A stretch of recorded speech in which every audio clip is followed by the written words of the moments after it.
একটা মামলা বনগাঁর একটা ক্লাস 11-এর বাচ্চাকে তৃণমূল নেতার এক্স উপপ্রধানের ভাইপো রেপ করে। সে রেপ করে, প্রথমে কমপ্লেন হয় না, পরবর্তীকালে কমপ্লেন হয়, যেখানে ভিকটিমকে ওই অ্যাকিউজদের সামনে নিয়ে গিয়ে বারবার তাকে ভয় দেখানো হয়, মানে জেলে থানায় নিয়ে গিয়ে মেয়েটাকে ভয় দেখানো হয়। তারপর হাইকোর্টে আসি, হাইকোর্টে তাকে প্রোটেকশন দেওয়া হয়, ট্রায়াল চলছে। ট্রায়ালে পিপির কাছে ওই উপপ্রধান গেছিল, যে মামলায় যে পিপিএ তার কাছে উপপ্রধান গেছিল, বললো সেটেল করতে, মানে পরিষ্কার বাংলা তুমি বিক্রি হয়ে যাও।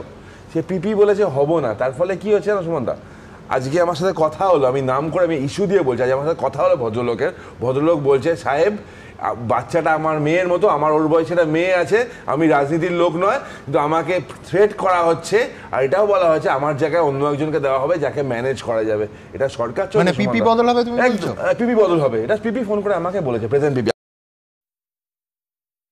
নমস্কার। এবিপি আনন্দে সম্প্রতি অনুষ্ঠিত একটি আলোচনা চক্রের একটা ক্ষুদ্র অংশ আপনাদের দেখালাম। আপনারা কতজন ভালো করে দেখলেন আমি বলতে পারবো না।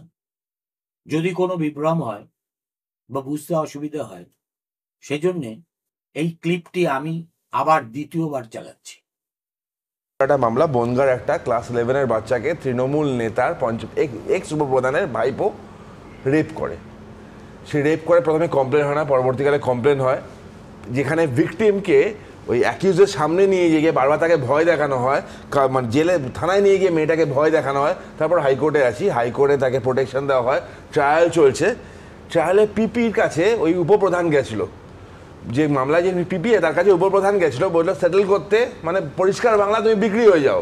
সে পিপি বলেছে হব না। তার ফলে কি হচ্ছে না সুমনদা, আজকে আমার সাথে কথা হলো, আমি নাম করে আমি ইস্যু দিয়ে বলছি, আজ আমার সাথে কথা হলো ভদ্রলোক বলছে, সাহেব বাচ্চাটা আমার মেয়ের মতো, আমার ওর বয়সে একটা মেয়ে আছে, আমি রাজনীতির লোক নয়, কিন্তু আমাকে থ্রেট করা হচ্ছে, আর এটাও বলা হয়েছে আমার জায়গায় অন্য একজনকে দেওয়া হবে যাকে ম্যানেজ করা যাবে। এটা সরকার চলছে, পিপি বদল হবে, পিপি বদল হবে, এটা পিপি ফোন করে আমাকে বলেছে, প্রেজেন্ট পিপি।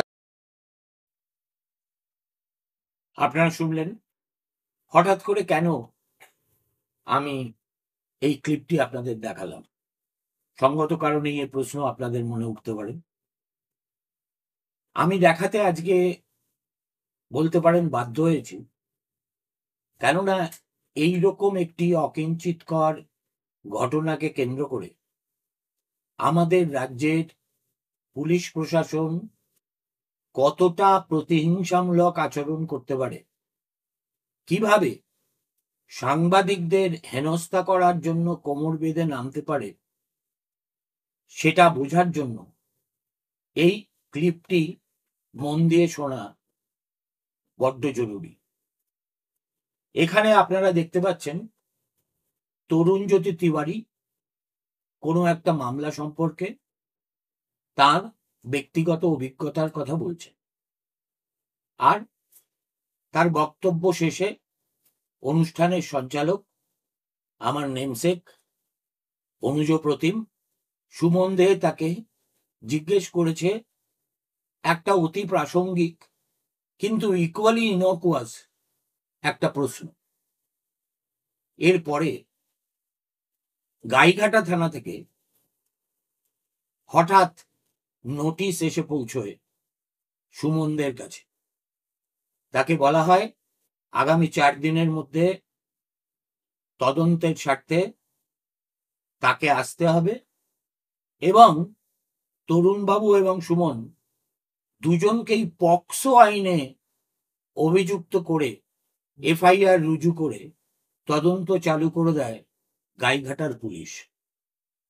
আজকে সম্ভবত 2-1 দিন আগে সুমন বাধ্য হয়েছে হাইকোর্টের দ্বারস্থ হতে, এবং হাইকোর্টের বিচারপতি তীর্থঙ্কর ঘোষ তার অর্ডারে পরিষ্কার বলে দিয়েছেন যে so far as the present petitioner is concerned, তার মানে সুমন দে, who is the anchor and belongs to the media house, according to the complainant, a prima facie offense under section 7.3 BNS and Section 23(4) of the POSCO Act has been made out, consequent to which the complaint was addressed to officer in charge, etc., etc.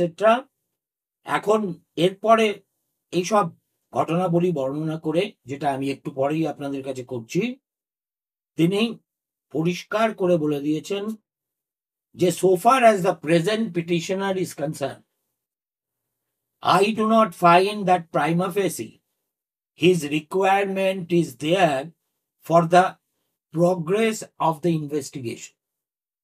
Accordingly, the investigating agency is restrained from serving any further notice upon him in connection with the instant case, as the company would take the responsibility of answering the investigating agency through its responsible officer. এটা একরকম অনিবার্যই ছিল। Kolkata high court এইরকম একটি মিথ্যে মামলায় অন্য আর কি আদেশ দিতে পারেন, কিন্তু সেটা বড় কথা না। বেশ কয়েক মাস আগে আমাকে একবার কৃষ্ণনগরের কোতোয়ালি থানা থেকে তলব করা হয়েছিল 24 ঘন্টার মধ্যে আমার ভাঙা পা নিয়ে আমাকে সেখানে যাওয়ার জন্য, এবং হুবহু দ্য মোডাস অপারেন্ডাই আমার ক্ষেত্রে যা ছিল আমি দেখলাম সুমনের ক্ষেত্রেও এবং তরুণের ক্ষেত্রেও ঠিক একই পদ্ধতি ফলো করা হয়েছে। এবং এই রিজেমব্লেন্সটা এত স্টার্ক যে আমার মনে হলো যে এটাই তাহলে এখন সাংবাদিক নিগ্রহের একটা মস্ত বড় উপায় পুলিশ প্রশাসন তাদের মস্তিষ্ক থেকে বার করেছে নাকি। আমার ক্ষেত্রে অভিযোগ কি ছিল, যে আমি নাকি কোনো একটা ইউটিউব এপিসোডে এই সিভিক ভলান্টিয়ারদের আচরণের তীব্র নিন্দা করে তাদের অনেককে তৃণমূলের গেস্টাপো বলে বর্ণনা করেছিল। কোনো একজন সিভিক ভলান্টিয়ার কোনো একটি জায়গায় কোনো একটি শালমলি তরুবরের নিচে দাঁড়িয়ে যখন ছিল, তখন তাকে এসে কেউ একজন বলে যে শোনো, তোমাদের নিয়ে কি বলেছে এই বাংলা স্ফিয়ার, তুমি কি তা শুনেছ?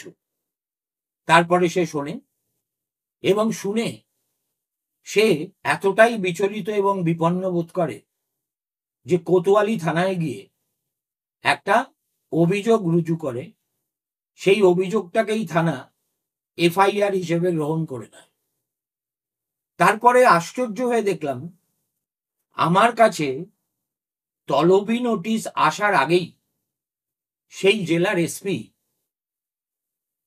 স্থানীয় সাংবাদিকদের সঙ্গে কথা বলতে গিয়ে তিনি একেবারে জাজ, জুরি অ্যান্ড এক্সিকিউশনার তিনটে ভূমিকায় একই সঙ্গে অবতীর্ণ হয়ে আমি কোথায় কোথায় আইন ভেঙেছি এবং সেই কারণে কি কি ব্যবস্থা আমার বিরুদ্ধে নেওয়া দরকার সে সম্পর্কে জ্ঞান গর্ব বক্তৃতা দিচ্ছে।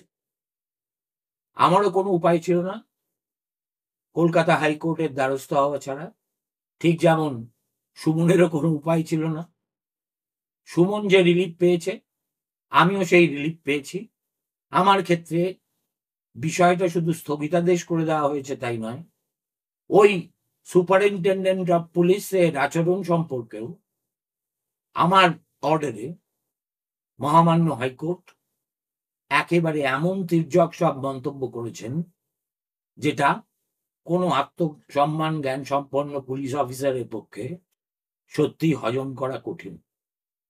এক্ষেত্রেও ঘটনা একেবারে একই রকম। এই যে অনুষ্ঠানটি দেখলেন, জনৈক গাইঘাটা থানার, আমি আপনাদের ডকুমেন্ট ধরে ধরে পড়ে শোনাচ্ছি। গাইঘাটা থানার একজন এলএসআই, একজন মহিলা, তার নাম হচ্ছে প্রিয়াঙ্কা মণ্ডল। তিনি গাইঘাটার অফিসার ইন চার্জের কাছে একটা কমপ্লেন দিয়েছেন। তিনি বলেছেন, ওই তরুণ যা বলেছে এইসব শুনে টুনে, তারপরে তিনি বলেছেন, the above comments on the child victim of POCSO case were made in the talk show without any authentic information. The above comments of Torunjyoti Tiwari have led to disclose the identity of the POXO victim girl of Gaigata PS, etc., etc., and reveals this matter. By that comment, he also disclosed the matter of proceeding of learned court publicly without permission of learned court. By making such comments, which disclose the identity of POXO victim girl, Torunjyoti Tiwari committed offence under section 72 BNS and 23(4) of POXO Act. The anchor of the talk show, namely Shumon De, published the above mentioned comments of Torunjyoti Tiwari in the talk show of ABP Anando, and by such act, Shumon De has committed offence under section 73 of BNS and 23(4) of POXO Act. They spread the inauthentic information and commented on a victim child, which led to disclose the identity of the child victim, reasons best known to them.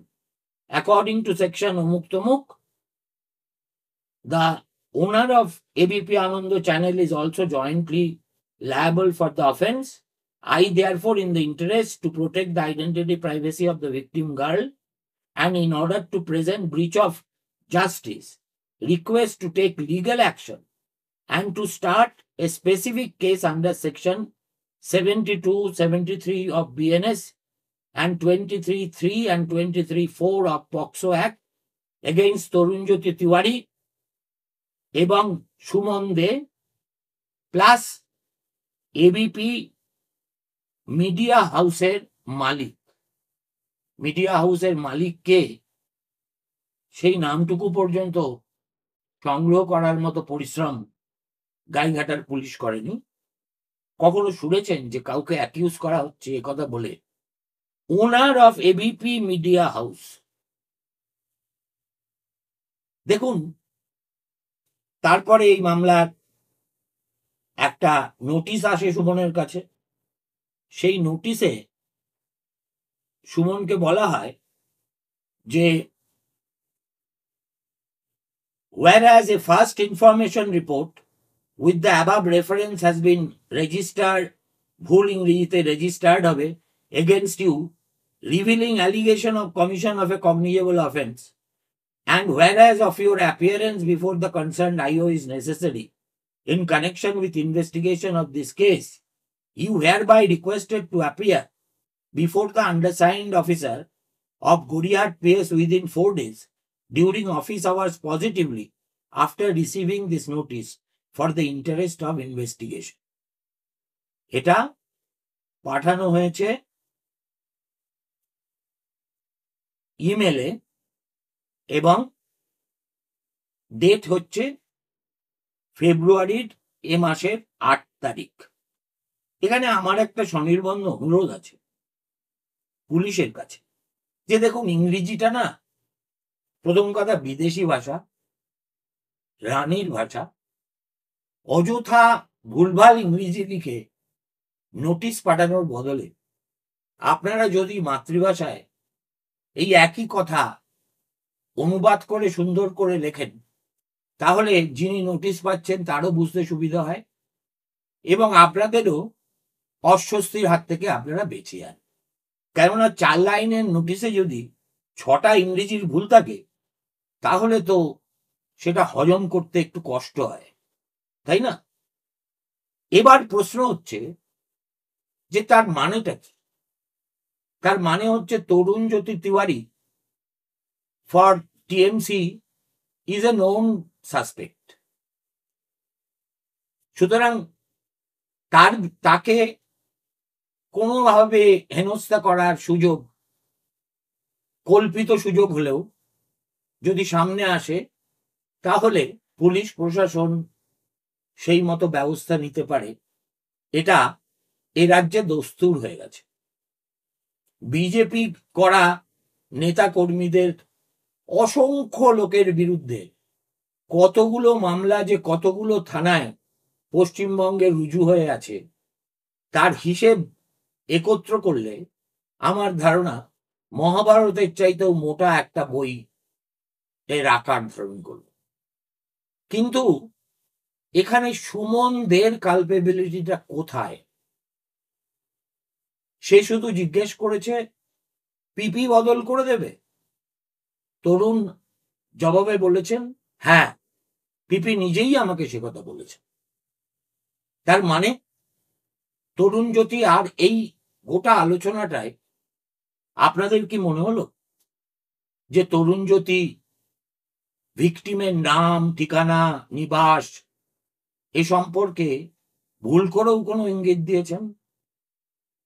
কিংবা সুমন দে তার ওই সামান্য প্রশ্নের মধ্যে দিয়ে কোনোভাবে POCSO আইন লঙ্ঘন করেছেন? কিন্তু যখন রাষ্ট্র মনে করে যে কাউকে ফাঁসাবে, তখন তারা কাণ্ডজ্ঞানহীনতায় ভোগে।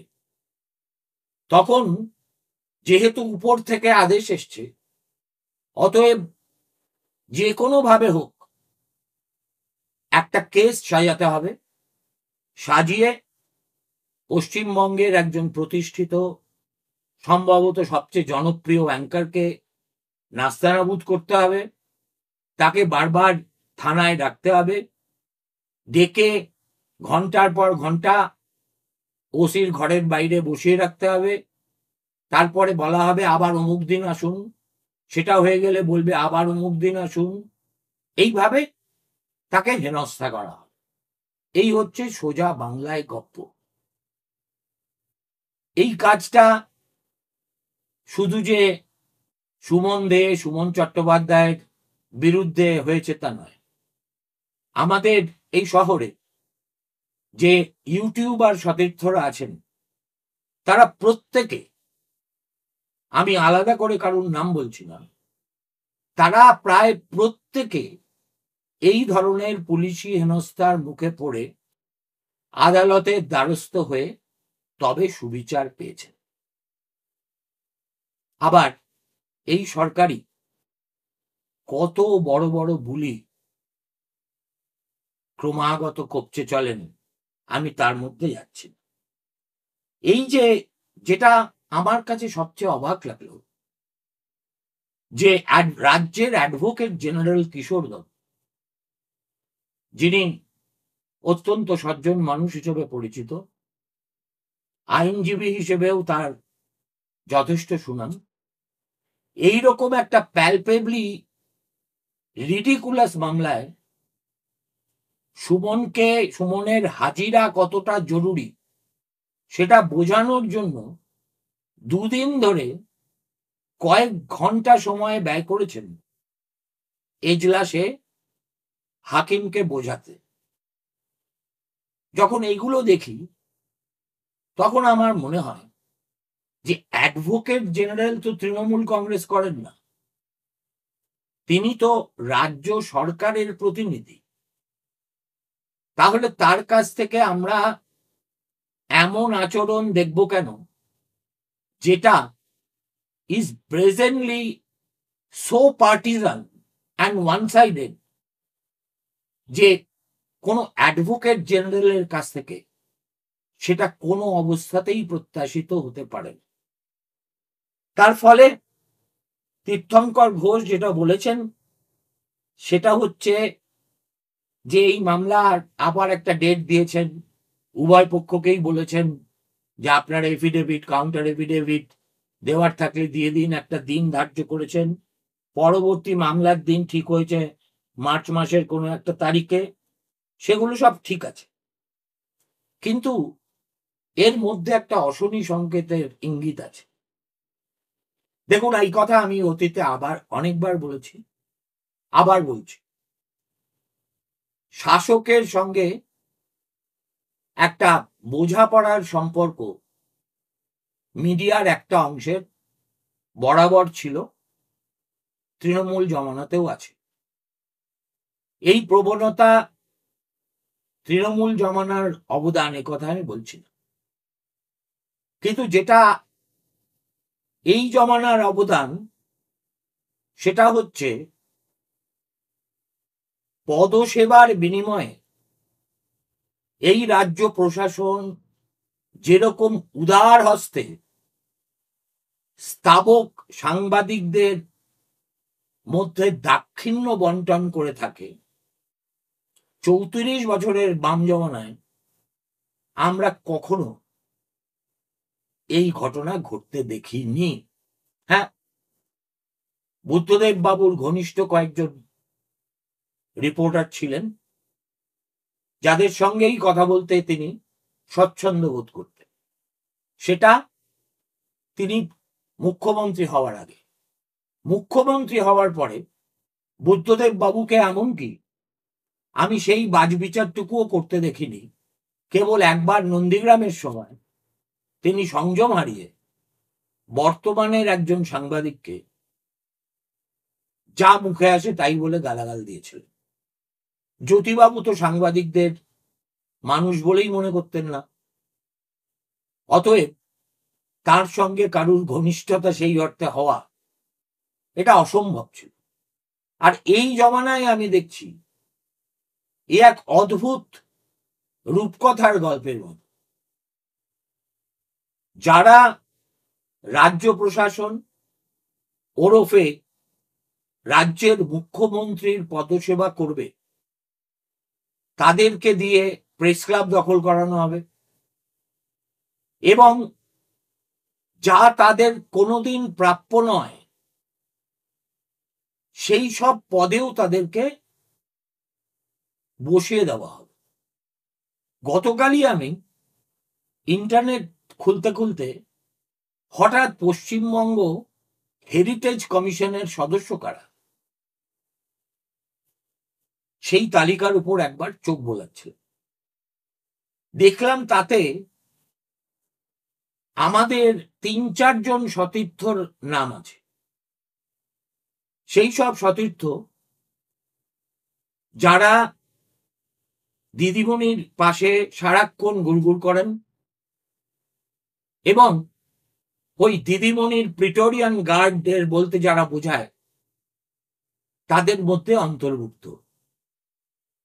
আমি বাজি ফেলে বলতে পারি এদের মধ্যে অন্তত 2 জন আছেন যারা হেরিটেজ শব্দের সংজ্ঞা আপনি প্রশ্ন করলে সঙ্গে সঙ্গে বলতে পারবেন। তার মানে কি, হেরিটেজ কমিশনের মতো একটা ইম্পর্টেন্ট কমিশন, যেটা পশ্চিমবঙ্গে 2001 সালে বিধানসভায় আইন করে পাশ হয়েছিল, যার মানে তার একটা কনস্টিটিউশনাল এন্ডোর্সমেন্ট আছে, এবং কলকাতা শহর যেহেতু বহুদিনের পুরনো শহর, আমাদের এখানে এই হেরিটেজ সংরক্ষণের কাজটি অত্যন্ত গুরুত্বপূর্ণ, এবং সেই কারণেই এমন লোকেদের এই কমিশনে থাকা বাঞ্ছনীয় যারা হেরিটেজ কাকে বলে সেটা বোঝেন এবং তা নিয়ে রীতিমতো চর্চা করেন, হেরিটেজের সঙ্গে যাদের অন্তত একটা ফ্লিটিং অ্যাকোয়েন্টেন্স হলেও আছে। কিন্তু এই সাংবাদিকরা কোন যোগ্যতায় হেরিটেজ কমিশনের সদস্য হন? দেখুন, এরকম আরো অসংখ্য কমিটি আছে। প্রেস অ্যাক্রেডিটেশন কমিটি বলে আমাদের এই রাজ্যে একটা কমিটি আছে, সেটাও রাজ্য সরকার মনোনীত করে তাদের সদস্যদের। 1 থেকে 10 পর্যন্ত নাম আমি যদি পড়ে যাই, তাদের ওই অ্যাক্রেডিটেশন কমিটিতে ঢোকার একমাত্র যোগ্যতা হচ্ছে মহারানীর চামচাগিরি করা। এ পর্যন্ত ঠিকই আছে। যারা চামচাগিরি করতে চায় তারা করুক, এবং চামচাগিরি না করে যারা সাংবাদিক হিসেবে নিজেদেরকে প্রতিষ্ঠা করতে পারবে না বা বিশ্বাসযোগ্যতা বলে কোনো বস্তুর ধার ধারবে না, তাদের নিয়ে আমার বিন্দুমাত্র মাথা ব্যথাও নেই।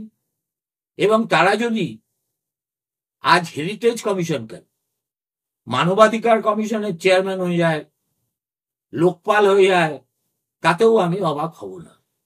কেননা একেবারে সম্পূর্ণ কাণ্ডজ্ঞানহীন প্রশাসনের কাছ থেকে এই ধরনের কাণ্ডজ্ঞানহীন সিদ্ধান্ত ছাড়া আর কোনো কিছুই আমরা আশা করি না। কিন্তু প্রশ্ন হলো, সবাইকে চামচাগিরি করতে হবে আর স্থাবকতা করতে হবে, আর না করলেই পুলিশি নোটিশ পাঠানো হবে, এই প্রবণতা পশ্চিমবঙ্গে যেভাবে শুরু হয়েছে, আমি সোচ্চারে তার বিরোধিতা করব বলেই আজকে এই এপিসোড করেছি।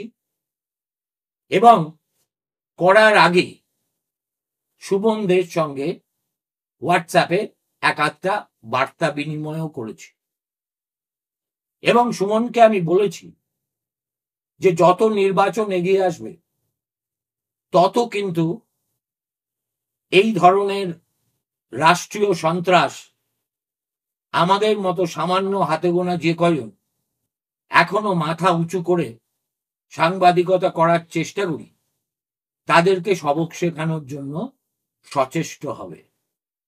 অতএব we may be small in numbers, but united we must stand. এখানে যদি আমরা মনে করি যে আজকে সুমনদের ঘরে আগুন লেগেছে, আমার ঘরে তো লাগেনি, অতএব আমার আর ঝামেলার মধ্যে নাক গলানোর কি প্রয়োজন, তাহলে ওই দেবালয়ের গল্প হতে পারে আগামীকাল। আগামীকাল যখন আপনার বাড়িতে আগুন লাগবে, তখন কিন্তু আপনি সম্পূর্ণ নিঃসঙ্গ থাকবেন। দেখুন, আমি পশ্চিমবঙ্গের বাংলা মিডিয়ায় কর্মরত ছেলে মেয়েদের খুব ভালো করে চিনি। একেবারে হাল আমলে যেসব বাচ্চারা এসছে তাদের কথা বলতে পারবো না, কিন্তু সংখ্যাগরিষ্ঠকে আমি চিনি। তাদের মধ্যে 2/3 কোনো না কোনো সময় কোথাও না কোথাও আমার সহকর্মী পর্যন্ত ছিল, এবং সেই অভিজ্ঞতা থেকে আপনাদের আমি বলতে চাই যে বাংলার সাংবাদিক কুল ন্যূনতম স্বাধীনতা পেলে সুমন চট্টোপাধ্যায় কিংবা সুমন দেকে রোজ 10 গোল করে হারিয়ে দেবে। কিন্তু তাদেরকে তাদের প্রতিষ্ঠান এমনভাবে খোঁজা করে রেখে দিয়েছে যে যা সাংবাদিকতা নয়, নিত্য দিন তাদেরকে সেটাই অনুশীলন করতে হয়। মিথ্যাকে সত্য বলে চালিয়ে দিতে হয়।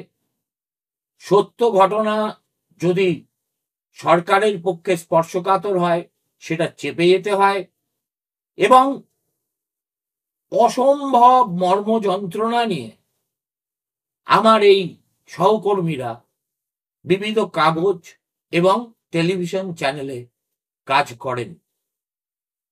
আমার তাদের কাছে আবেদন যে আমাদের মিডিয়ার স্বাধীনতার উপর এইভাবে যে আক্রমণ নেমে আসছে, বেছে বেছে যারা মোটামুটি বস্তুনিষ্ঠ সাংবাদিকতা করার চেষ্টা করেন তাদের উপর, এটা কিন্তু খুব ভয়াবহ ইঙ্গিত। আজ যদি গৌরকিশোর ঘোষ, বরুণ সেনগুপ্ত বেঁচে থাকতেন, তাহলে আমাদের রানীমার হিম্মত হতো না এইভাবে কোনো সাংবাদিককে নিগ্রহ করা। আজকে সমাজের সর্বস্তরের মতো সাংবাদিকতার ক্ষেত্রেও আমাদের কোনো আলো দেখানোর কাণ্ডারি নেই। একজন গৌরকিশোর নেই, একজন বরুণ সেনগুপ্ত নেই। অতএব আমাদের সামনে একটাই রাস্তা, সেটা হচ্ছে সংঘবদ্ধ হয়ে নিজেদের আত্মসম্মান রক্ষা করা। এই কাজটা যদি আমরা করতে না পারি, তাহলে ভবিষ্যৎ প্রজন্ম কিন্তু আমাদের দেখে বা আমাদের কথা শুনলে মুখে থুতু দেবে। দয়া করে এটা আপনারা স্মরণে রাখবেন। নমস্কার।